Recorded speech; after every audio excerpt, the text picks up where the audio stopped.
It is May 31, the final day of this month, and I have not recorded a video yet.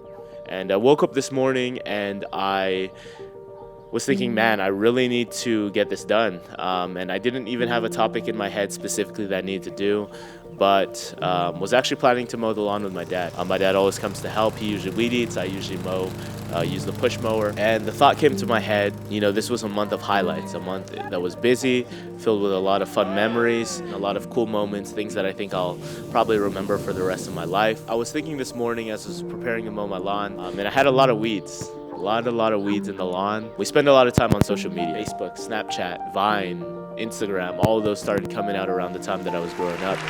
And we are calling it iPhone. It's great. You get a chance to connect with the people you love. You get a chance to connect with people that you wouldn't otherwise meet were it not for the internet. But then there's the dark side of social media. We post these highlights on social media, highlights of our lives, right? And that's natural. That's natural human behavior. You want to share with the people you love the best moments of your lives and share the highlights you share. And so the thought came to my mind, this was a month of highlights. I got a chance to do a lot of cool things.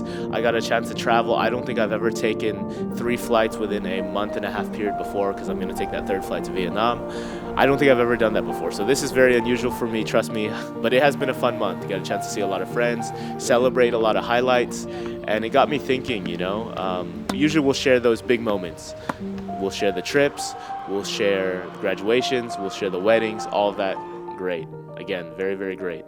But we forget that most of the time we're not sharing those moments in between. Some sort of struggle, or we're struggling with building habits. For me, I'm struggling right now with building the habit of eating healthy. I had this plan in my head that by the time I got to Vietnam, I was going to be in super great shape. I was going to be sub 200 pounds, which I hadn't been in a long time, and I did not accomplish my goal. And I've been struggling with the feeling of inadequacy, that I have not reached the goal that I wanted to reach, and Vietnam is looming over my head now. We're 2 weeks away, and I have not reached my goal.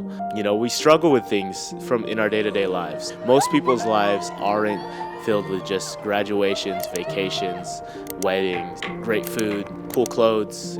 Most of our lives are not filled with that, at least not for the regular person. Sometimes we want to compare our quote-unquote regular life to other people's social media lives, which is not a fair comparison. I love this quote, and I have to remind myself often, comparison is the thief of joy. When we compare our lives to the lives that we see on social media, that we see on Facebook, that we see on Instagram, that we see on YouTube, that we see with these celebrities, these influencers that we see every single day, when we spend time on social media, it's not hard to start feeling dissatisfied with the way your life is going. And it's definitely something that I've experienced in the past. It's definitely something I've experienced in the present.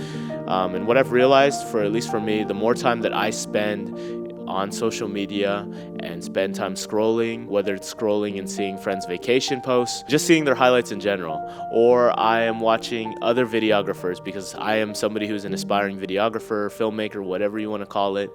I want to learn the craft. I love and enjoy doing this thing. There's a lot of times that I compare my work to theirs, and I'm like, man, I am nothing compared to what they're doing. It's amazing what they do, very inspiring. But when I have this mindset of comparison and constantly comparing, then it creates this dissatisfaction with my own work and the progress that I've made.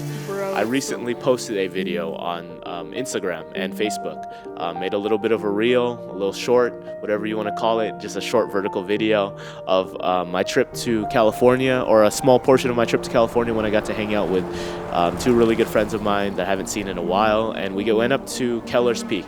We went to Kellers Peak in San Bernardino Forest, San Bernardino, California. It was a fun time. We got some really cool shots, took the drone out there. It was awesome. It was great time with friends, a memory that I think I'll remember for a lifetime. But I posted that, and I had the thought, this was awesome, but what people didn't see, they didn't see the other part of the trip. The part of the trip that wasn't so great. They didn't see the fact that we accidentally booked our rental the wrong day, so we ended up having to spend a lot of money on Lyft to get to our Airbnb, and eventually we got the whole rental situation figured out. But I posted a highlight. We don't usually normally share the lowlights, right? And here I am sharing it today, all because I want to make the point, coming back to why I mentioned mowing my lawn, is that my lawn had a lot of weeds, right? And our lives, we have a lot of weeds in our lives. And a lot of times, we only show the after picture. We only show the freshly mowed lawn, or the lawn that just had all the weeds picked out, or the garden with all the weeds picked out. But in reality, for most people, we got a lot of weeds in our lawn. And I particularly have a lot of weeds in my lawn. I'm talking about my actual lawn and my metaphorical lawn. But we have a lot of weeds, right? And we don't often share those weeds, especially on the internet, especially on social media. Even on YouTube, I have the temptation when I create these videos to share highlights, right? To just share, to make myself look super, super cool, you know? There was a YouTuber who was talking about when you're sharing with other people and making content, there's the option whether you can either perform or you can provide value. Now, performing, on one side, you are pretending to be something that you're not, and you're just creating an act, and you try to show this influencer great, my life is always great all the time, image of yourself. On the other side, you're providing value, which, I mean, you can show the highlights of your life, but you also share the lowlights and share your struggles and your failures. My life is not perfect. It is far from perfect, but I'm improving every day, and I'm improving every month, and it's something I need to remind myself.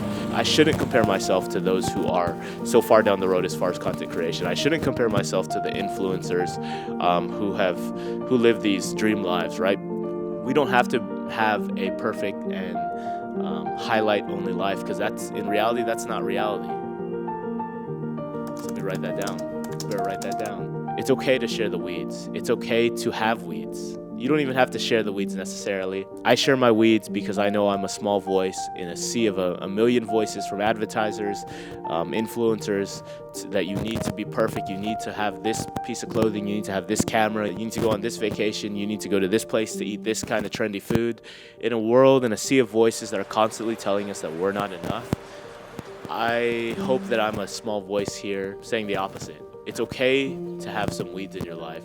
I think that's everything I wanted to say.